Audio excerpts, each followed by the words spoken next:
sekali untuk bisa selalu dicamkan oleh kita semuanya. Allah Ta'ala sudah mengatakan, hei orang yang beriman, ittaqullah, bertakwalah kalian kepada Allah haqqa tuqatih, dengan sebenar-benarnya takwa. Sehingga ulama di sini mengatakan Allah Ta'ala merintah kepada kita semua untuk bertakwa kepadanya, seolah-olah Allah Subhanahu wa Ta'ala menjadikan takwa ini sebagai satu-satunya jalan untuk seseorang itu akan menggapai kebahagiaan. Karena memang benar seperti itu. Gak akan ada orang yang bahagia kecuali dia itu takwa kepada Allah.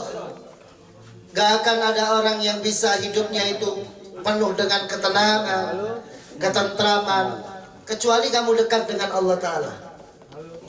Ya, takwa di sini harusnya menjadi barometer bagi setiap umat muslim untuk dalam kesehariannya memaksakan diri dalam keadaan selalu mengikuti apa yang diperintah dan meninggalkan apa yang dilarang. Ya, was-sa'adah wal falah. As-sa'adah wal falah, kebahagiaan dan keuntungan tidak akan pernah digapai oleh kamu kecuali kamu benar-benar menjadi orang yang bertakwa. Sehingga para ulama-ulama terdahulu, ibadullah as-salihin, mereka orang-orang saleh terdahulu, memaksakan diri untuk bertakwa, untuk menjadi orang yang soleh. Jadi kalau kita lihat para ulama-ulama terdahulu itu gak kok ujuk-ujuk dadi wong alim, gak kok ujuk-ujuk dadi wong sing soleh, sing sregep salat, sing sregep ibadah, isok ninggal maksiat. Bukan orang yang sekonyong-konyong mampu melakukan itu, tapi mereka adalah orang-orang yang melalui proses pemaksaan. Jadi dipaksa, semuanya itu dipaksa. Ya, Allah Subhanahu wa Ta'ala telah memerintahkan untuk bertakwa ini kepada orang-orang yang terdahulu juga. Walaqad wasainal ladzina utul kitaba min qablikum wa iyyakum an ittaqullah.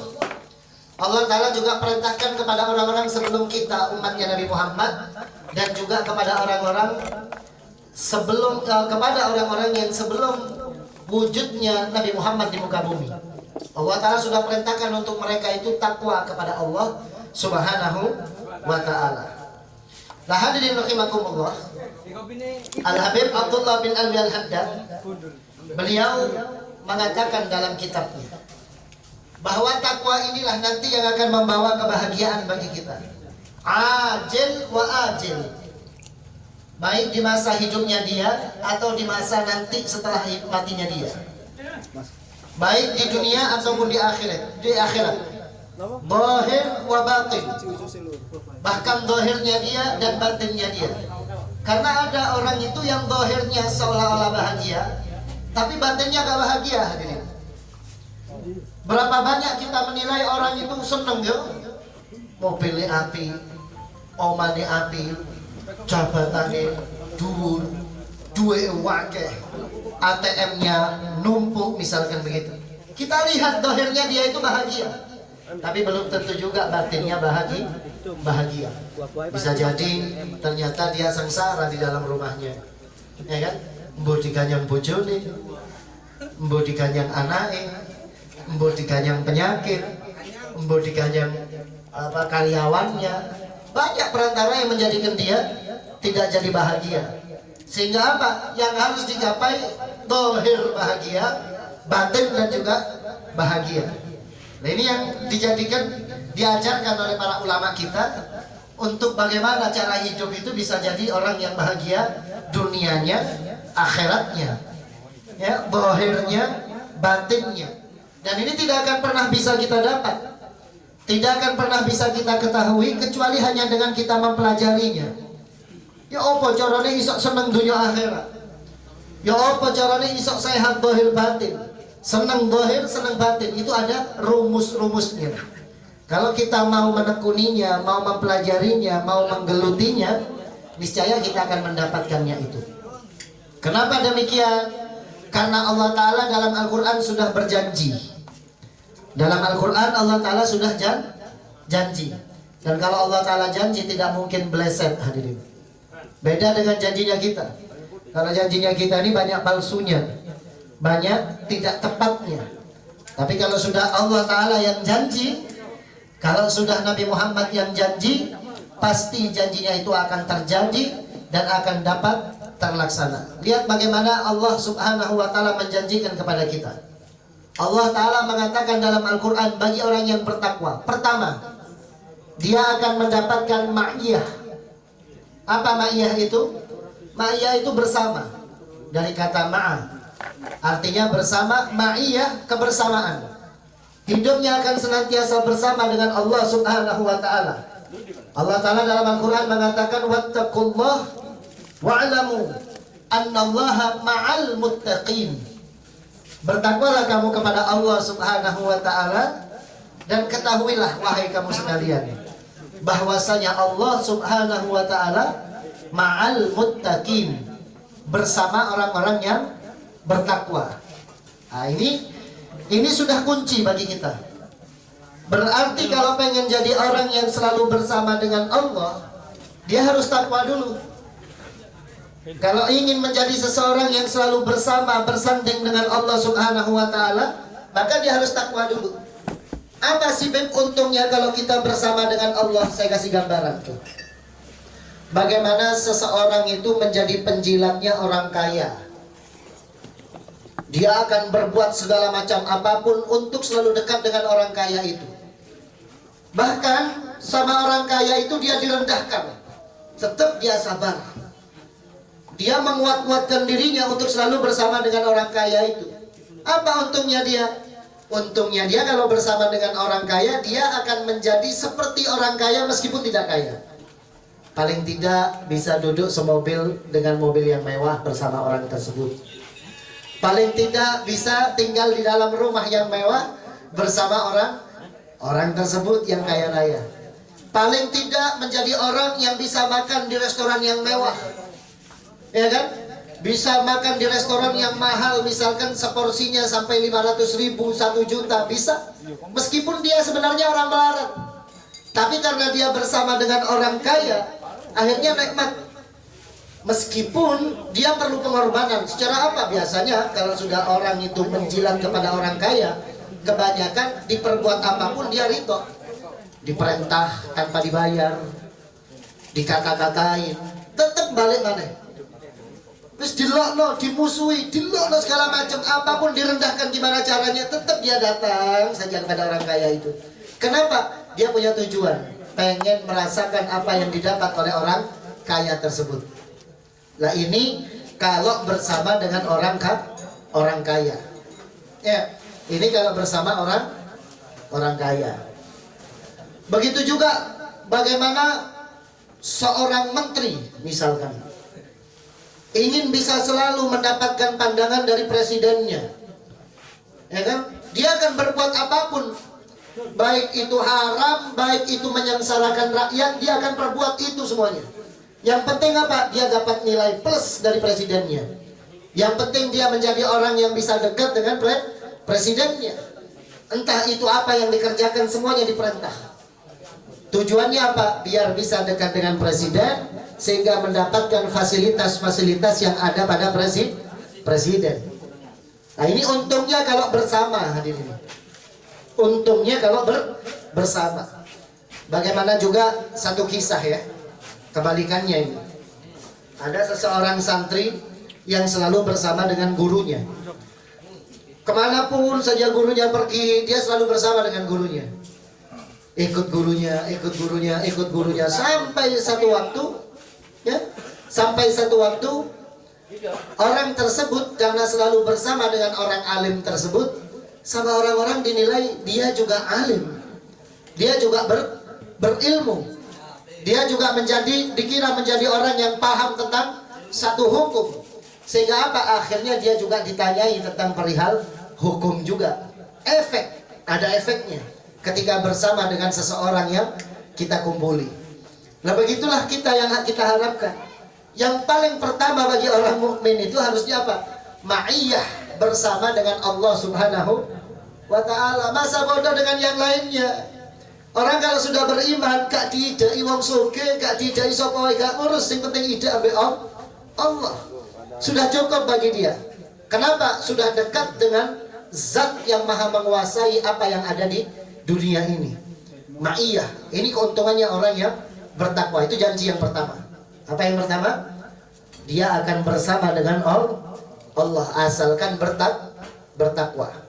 Yang kedua, ketika dia bertakwa kepada Allah Subhanahu wa taala, kemudian dia bersama dengan Allah Subhanahu wa taala, tentu karena dia sudah ma'iyah dengan Allah, dekat dengan Allah, bersama dengan Allah taala, apa yang menjadi hajatnya gak bakal sulit.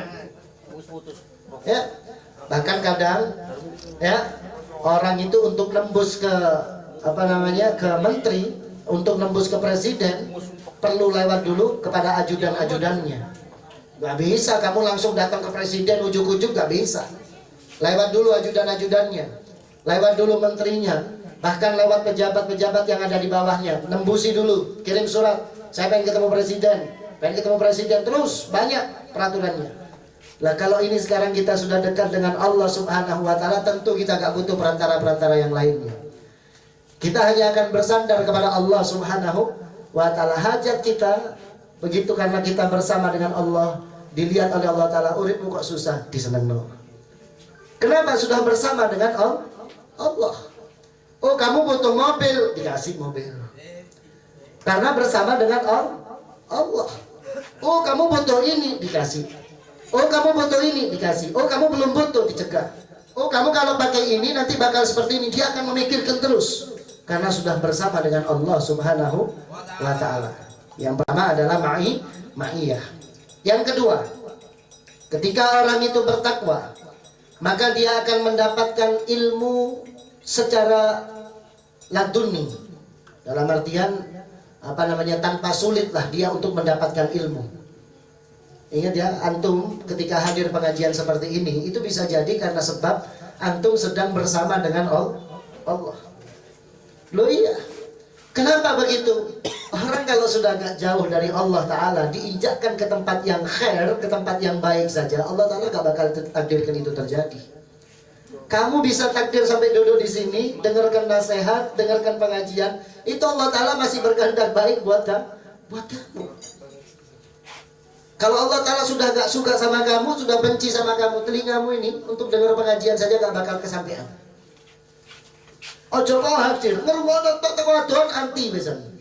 Kenapa? Allah Ta'ala sudah gak mau. Allah Ta'ala sudah gak takdirkan dia untuk menjadi orang yang bakal dekat dengan Allah.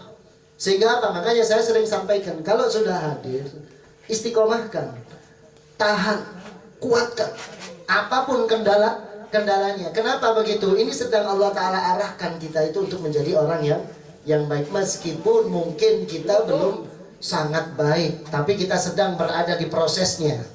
Sedang berada di prosesnya untuk jadi orang yang baik. Ya. Yang kedua, Allah Ta'ala akan berikan ilmu laduni. Ilmu yang tanpa sukar untuk dia dapatkan. Tiba-tiba ada ilmu yang masuk ke telinganya, kemudian menjadi doktrin dalam tubuhnya, menjadi pemicu untuk gerak badannya ibadah kepada Allah. Datang ke pengajian, tiba-tiba duduk, telinganya mendengarkan ilmu, kemudian pulang menjadi semangat untuk tahajud, pulang jadi semangat untuk baca Quran, bertambah ilmunya, kemudian menjadi amaliyahnya.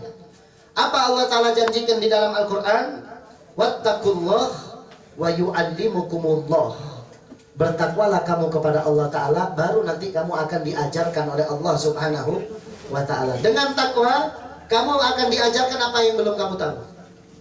Dengan bertakwa kepada Allah Ta'ala akan mengantarkan ilmu kepada kita, entah lewat cara apapun itu, karena kita sudah bertakwa.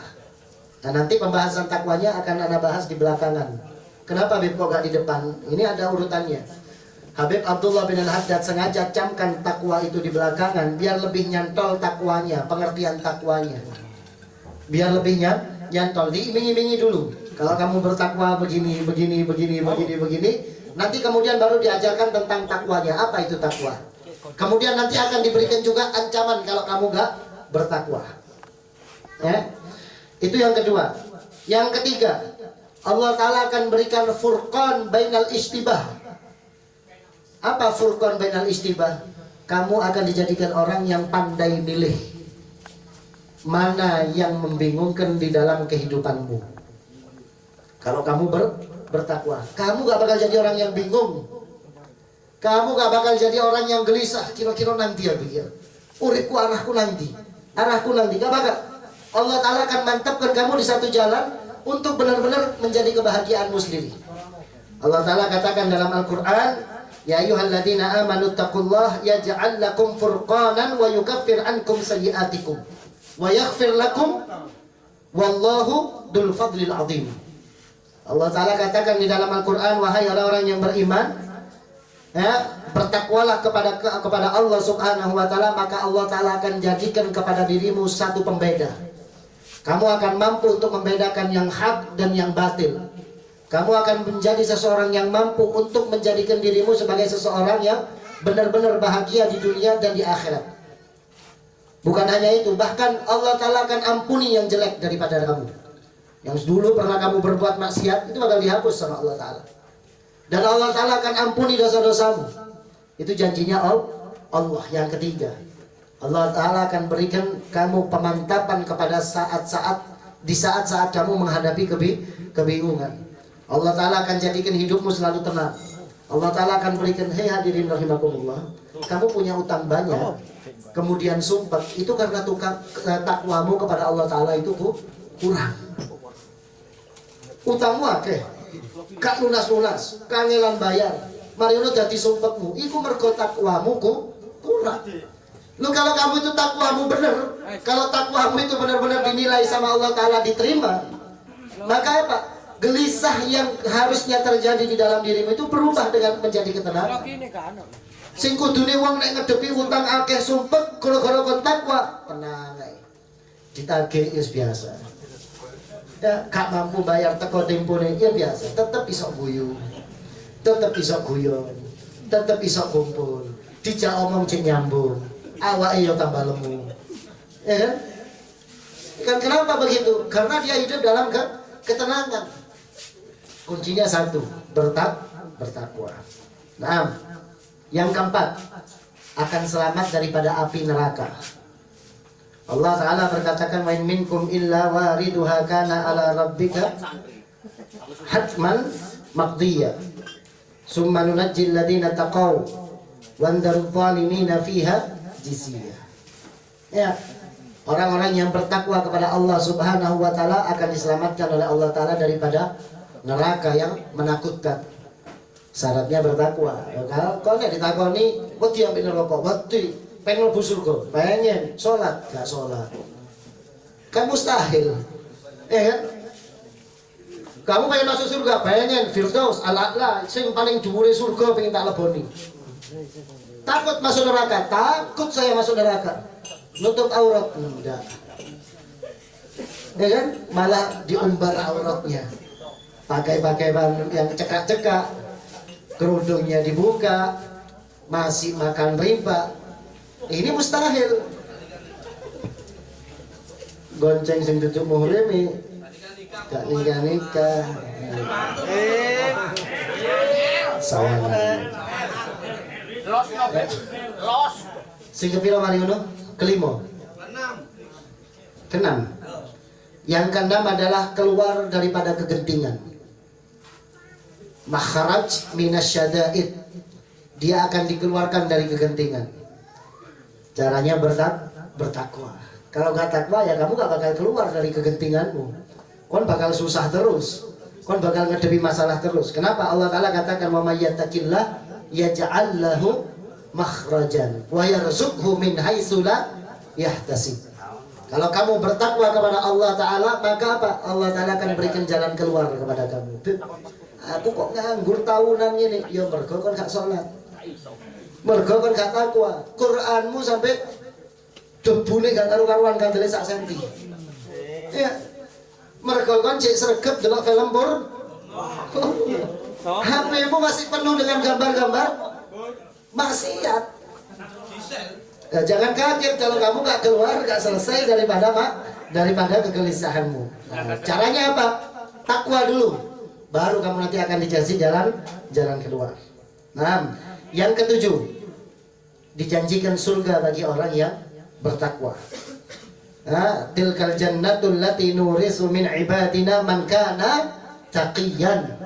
Itu surga adalah sesuatu yang aku janjikan untuk orang-orang yang bertakwa kepada Allah Subhanahu wa taala. Nah, ini 6 ini hadirin, 7 ini hadirin, masih ada lagi.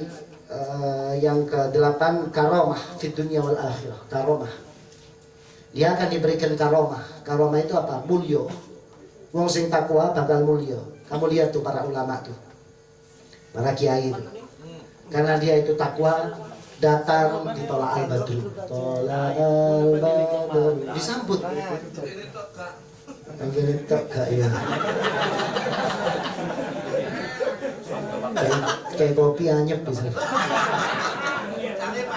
Wencer tintek kopi itu. Iku pun nek leren jaluk sih. Jaluk gak dikei. Ya. Pokoknya kene wis gak karo omah blas. Aku ini nek dulu kita kandhani Pak Raden. Mau ditolak al-badru. Bahkan kadang ditawani rabi. Anak kiainya itu bilang, rabi mbek anakku. Oh, bojo sampean tak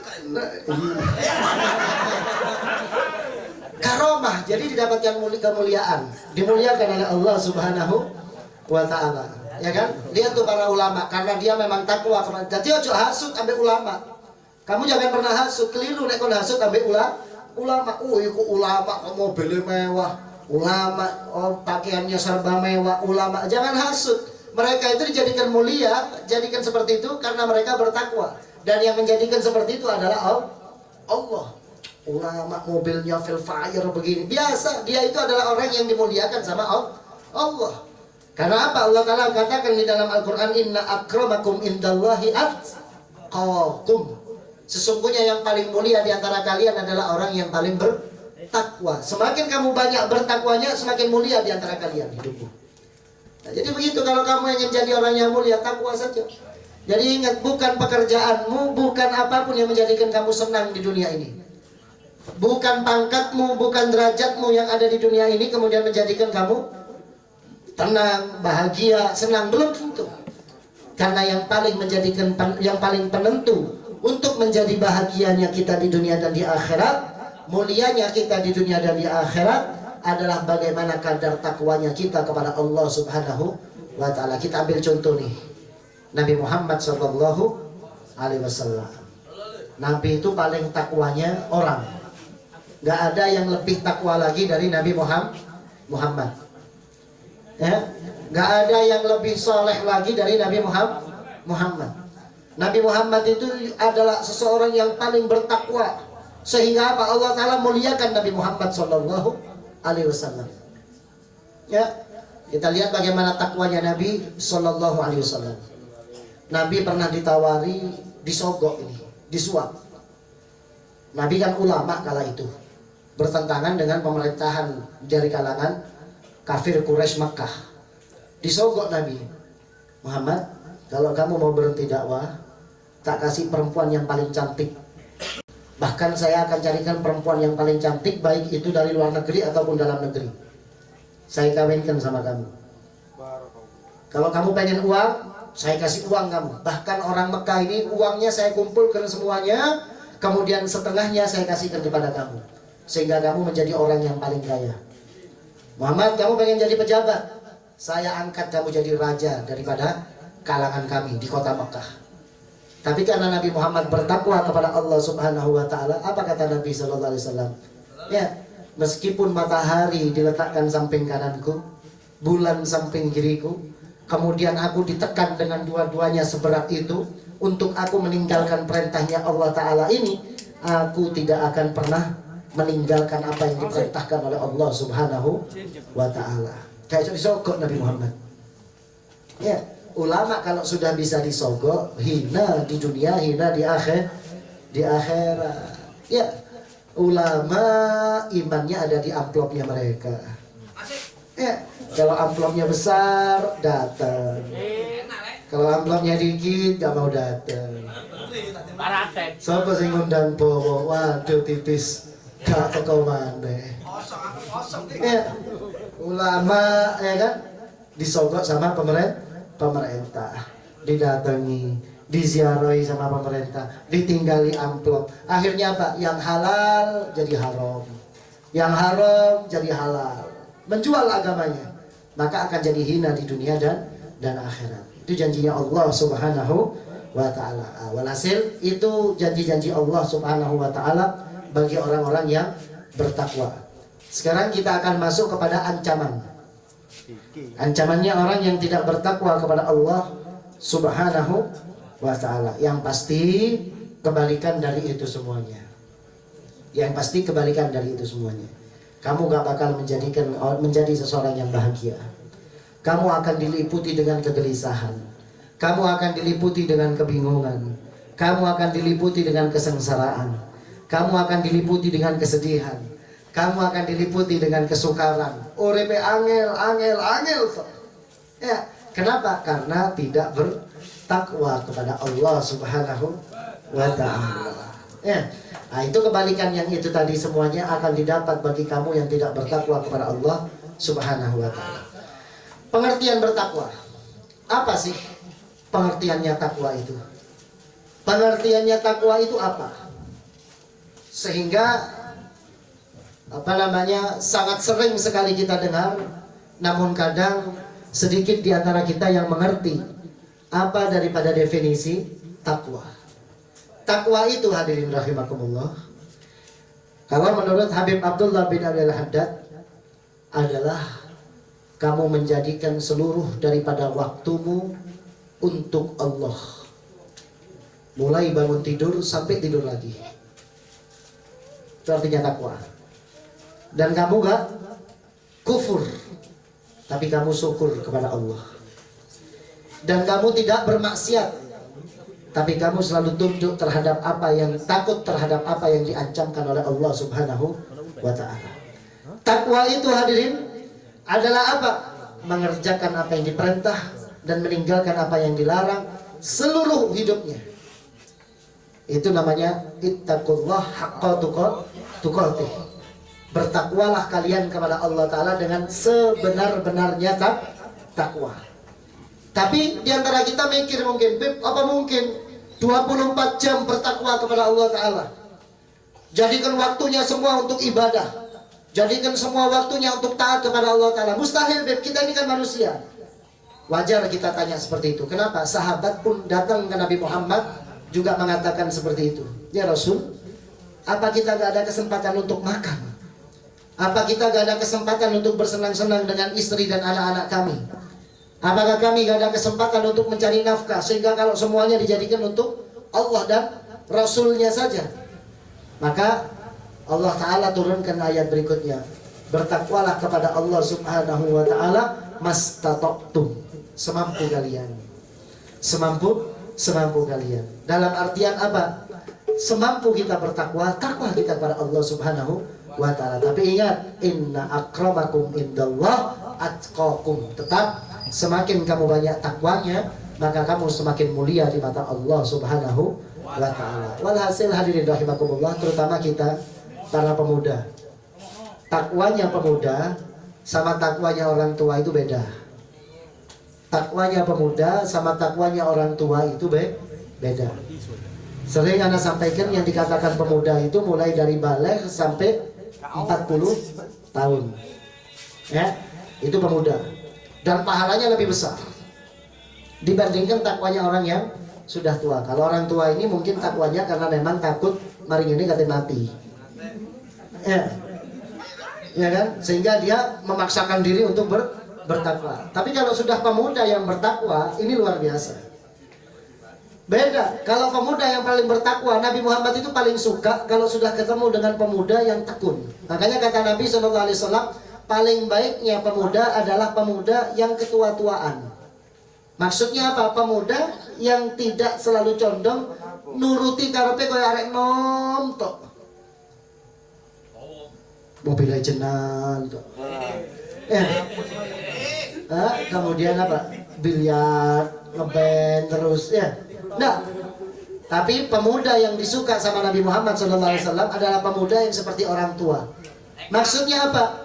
Kesehariannya dia itu seolah-olah dia itu semakin dekat dengan mati. Karena memang pemuda kadang merasa uripnya bakal luwih dawa maneh.